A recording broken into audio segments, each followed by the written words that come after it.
Hey guys, welcome back to my channel. Thanks for watching. Thanks for subscribing. Today we are on day 2 of the Spotlight on the Easter Bunny bundle. I do recognize that not everyone was able to get the actual bundle because it was super popular and the Rabbit Punch did sell out quickly. It is on back order, but it will not come back in until May. And so today's project was designed using the Bunny Punch with the stamp set, the actual bundle. But what we're going to do, we are going to change up the decorations a little bit and use the punches that are in stock. So we're going to use the double oval punch. So I'm actually happy this happened because this is going to show you how a little change can go a long way and make your project look completely different. So here it is. Inside here are there's 4 of the mini crunches. And our next box is going to have 3 of them because I was eating one when I started the video. That's why I was stuttering on my words. And I only had 4 left. So it's going to have 3. But that's okay, right? Alright, in order to make the box, you're going to need a piece of cardstock that measures 4.5 by 9.5, which mine was already cut because I used a piece of scrap that was already 4.5. So 4.5 by 9.5. We are using our Hues of Happiness Designer Series paper. But we're going to use the back of that piece. So here's that piece, but we're going to use the back this time. And we're going to use our little bunny. Isn't he so cute? So I colored him with Smokey Slate, and his belly is Smokey Slate and Petal Pink, and his little ears are Petal Pink. And what I did is I took an X-Acto knife and I cut the little hand out just a little bit. I made 2 little slits just so I can tuck that carrot in there and just give it some dimension. I did put a dimensional on the back of the carrot, but not the greenery. Just so he's kind of holding it and that little greenery is just kind of flapping in the breeze, right? The double oval punch, I used the sentiment, an Easter treat for you. Again, here's the double oval punch. Like so. Okay. Alright. So you need a piece of cardstock, which is 4.5 by 9.5. On the short side, we're going to score it at 1/2 inch.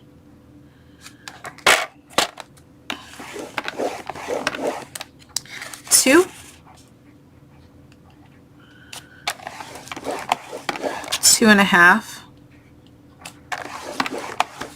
And 4. And then we're going to rotate it on the long side. And we're going to do 1/2 inch and 1 on both sides. So 1/2 inch and 1.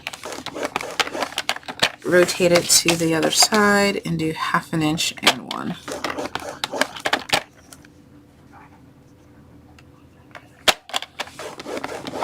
Okay, now it's just normal construction.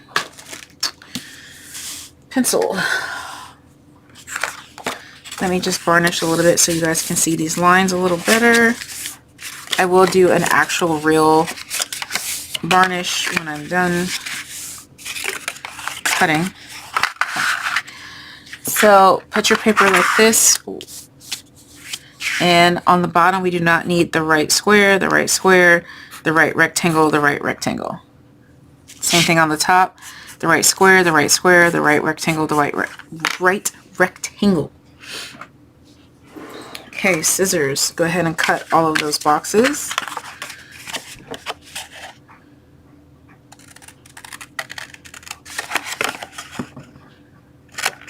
Okay, same thing on the top.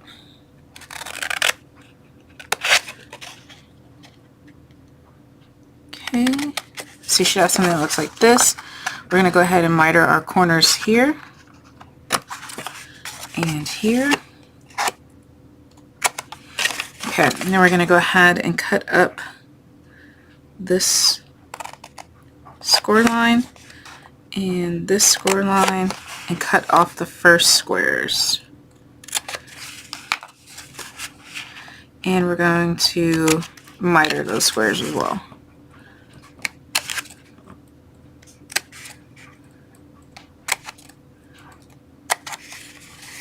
I did not do this one very well. There we go.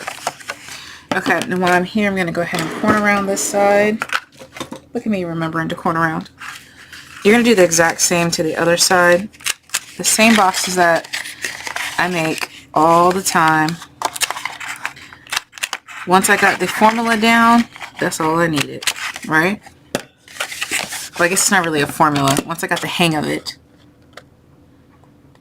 Alright, so same thing on the other side. We're going to cut up those score lines, remove the first square, miter,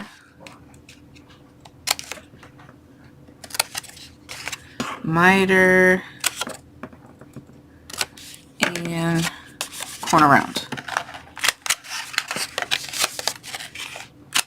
Okay. Now we're going to go ahead and burnish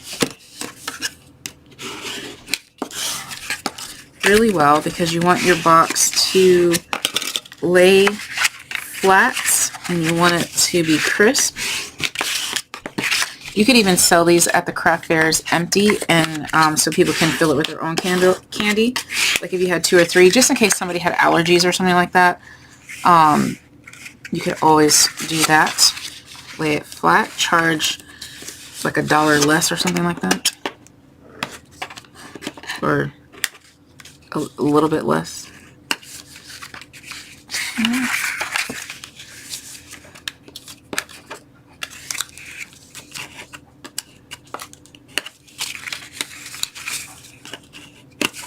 Because of me, I had a kid who had a lot of allergies, and I wanted these fun things, but I could never have them with the food that it came with. So, alright, I am going to take off just a smidge off this tab because mine didn't fit exactly how I wanted it to.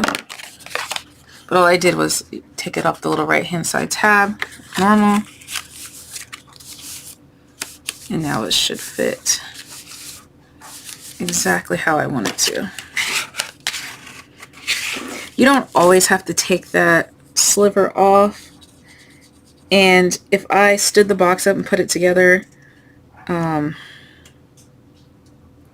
would have been just fine, but I like to do the lay down method where you lay it down like that. And the lazy method, I suppose. Give that glue a second to dry. Okay.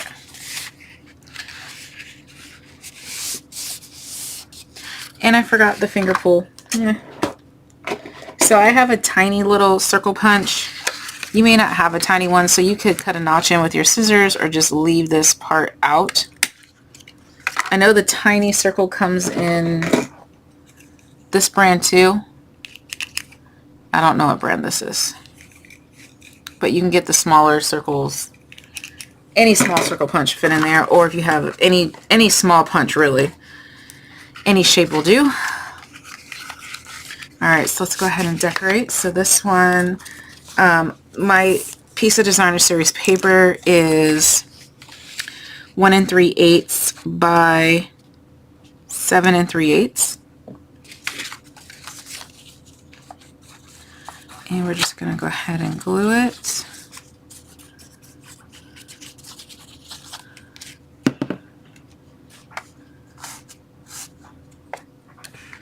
Okay. This measurement gives it that 1/8 of an inch border that I love. Okay, let that glue get in there.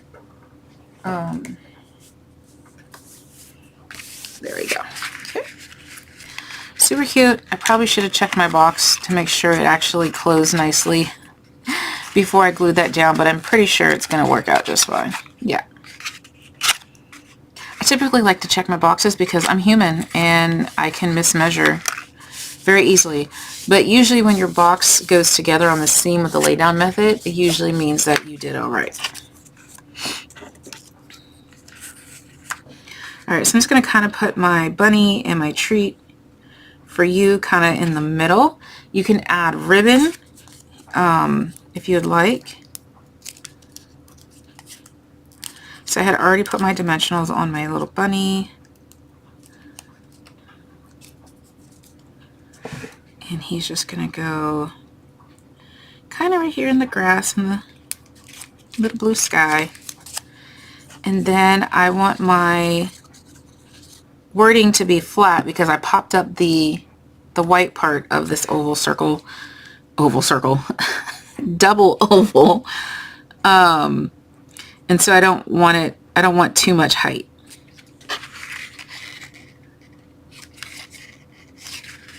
There we go.